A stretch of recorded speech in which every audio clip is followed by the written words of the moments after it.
सरदार पटेल की जयंती पर आज यूनिटी मार्च। थोड़ी देर में प्रधानमंत्री नरेंद्र मोदी वर्चुअली शुभारंभ करने वाले हैं। मनसुख मंडाविया, सीएम भूपेंद्र। और आपको ये बताएं कि यहां पर देखिए जानकारी इस वक्त ये सामने आ रही है कि अब से कुछ ही देर बाद इसको यहां पर हरी झंडी दिखाई जाएगी। आपको ये बता दें कि देखिए आज के लिए अगर आप देखेंगे तो तमाम तैयारियां यहां पर की गई हैं। अब से कुछ देर बाद प्रधानमंत्री नरेंद्र मोदी वर्चुअली यहां पर संबोधित करते हुए माफ कीजिए वर्चुअली संबोधन यहां पर प्रधानमंत्री का अब से कुछ देर बाद यहां पर शुभारंभ करेंगे। मनसुख मंडाविया भी यहां पर मौजूद रहने वाले हैं। और आपको ये भी बता दें कि यहां पर युवाओं को शामिल किया जाएगा। एमवाई भारत के वॉलंटियर्स यूनिटी मार्च में युवाओं को शामिल करेंगे। वॉलंटियर्स 150 थीम वाले स्टॉप पर एग्जीबिशन दिखाएंगे। लोगों को वॉलंटियर्स बताएंगे सरदार पटेल के जीवन के किस्से। 6 दिसंबर को स्टैच्यू ऑफ यूनिटी पर खत्म होगी ये पैदल यात्रा। तैयारी कुछ इस तरह की यहां पर की गई है। और यूनिटी मार्च के बारे में जानकारी आपको दे रहे हैं। राष्ट्रीय पद यात्रा का वर्चुअल शुभारंभ होगा।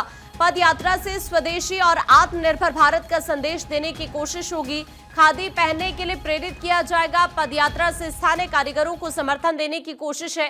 पदयात्रा 26 नवंबर से 6 दिसंबर तक चलने वाली है, यानी आज से शुरुआत होगी। 11 दिन में 180 किलोमीटर का सफर तय किया जाएगा।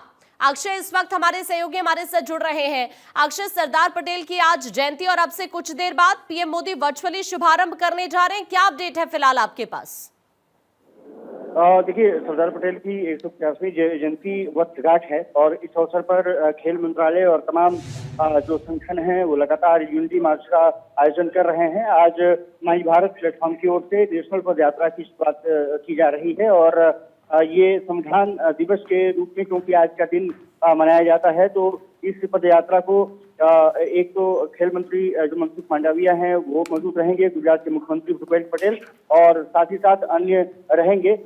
ये माना जा रहा है कि प्रधानमंत्री नरेंद्र मोदी इस यात्रा को वर्चुअली उद्घाटन इसका हरी झंडी दिखाएंगे और लगभग ये कहा जा रहा है कि 11 दिन तक ये यात्रा चलेगी। और निश्चित रूप से कहा जा सकता है कि 180 किलोमीटर से ज्यादा की पदयात्रा इसके जरिए होगी। देश में अलग अलग अगर देखा जाए तो मंत्रालयों की तरफ से, समाजसेवी संगठनों की तरफ से, सोशल जो संस्थान हैं उनकी तरफ से ये लगातार आयोजन किया जा रहा है। बीजेपी लगातार इस तरह के आयोजन भी कर रही है, जहां पर कि 150वीं वर्षगांठ जो मनाई जा रही है जयंती के सरदार पटेल के, उसको यूनिटी मार्च का नाम दिया गया है और अलग अलग जगहों से ऐसे आयोजन किए जा रहे हैं। आज भी इस आयोजन को ये माना जा रहा है कि विस्तार दिया जा रहा है और कोशिश ये है कि देश में एकता बनी रही और सरदार पटेल के जो महत्व रहे हैं उसको आगे प्रदर्शित किया जा सके। तो उसके लिए तैयारियां शुरू कर चुकी है और ये माना जा रहा है कि जन भागीदारी को तैयार करने के लिए इस तरह के आयोजन किए जा रहे हैं, जिसमें कि अब तक लगभग 613 जिलों में ये अभियान चल चुका है और 431 लोकसभा जो क्षेत्र हैं उसमें भी गतिविधियां और पदयात्राएं आयोजित की गई हैं। लगभग 15 लाख से ज्यादा लोग अभी तक भागीदारी कर चुके हैं। तो माना जा रहा है कि कोशिश यही है कि इस यूनिटी मार्च के जरिए देश में सद्भावना विकसित की जा सके, देश को एक जुटता में पिरोया जा सके। जाहिर तौर पर और एक बड़ा संदेश देने की कोशिश कहीं ना कहीं ये कही जा सकती है अक्षय इस राष्ट्रीय पद यात्रा के जरिए होगी, क्योंकि आज से इसकी शुरुआत होना और 6 दिसंबर तक इस यात्रा का चलना, 11 दिनों में करीब करीब ये कहा जा रहा है कि 180 किलोमीटर का सफर तय किया जाएगा इस पद यात्रा के जरिए। अगर देखा जाए तो क्या महत्वपूर्ण संदेश देने की कोशिश हो रही है इस यात्रा के जरिए?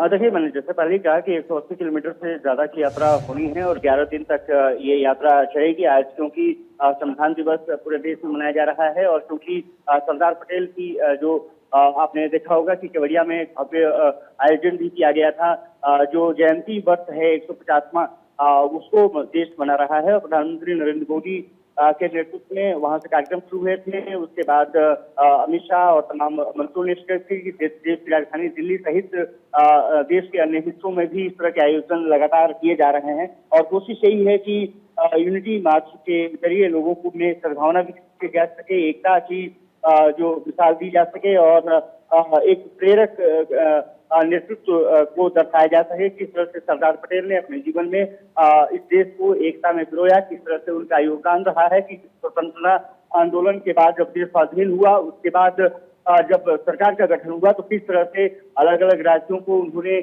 एकता के सूत्र में पिरोया, चाहे निजाम की बात रही हो या फिर कश्मीर में हरि सिंह को शामिल कराया जाना रहा हो। ये तमाम ऐसे जो कार्य रहे हैं सरदार पटेल के, उनको परिलक्षित किया जा रहा है और उनके योगदान को याद किया जा रहा है और इसलिए ये यात्रा का आयोजन किया जा रहा है। और आज का जो आयोजन होगा, ये मान के चलिए कि यहाँ से जब प्रधानमंत्री हरी झंडी दिखाएंगे तो 180 किलोमीटर की यात्रा करने के साथ ही लगभग 14.5 लाख से 15 लाख तक प्रतिभागी लगभग अभी तक शिरकत कर चुके हैं। ठीक है अक्षय, अभी के लिए आपका शुक्रिया ये जानकारी साझा करने के लिए।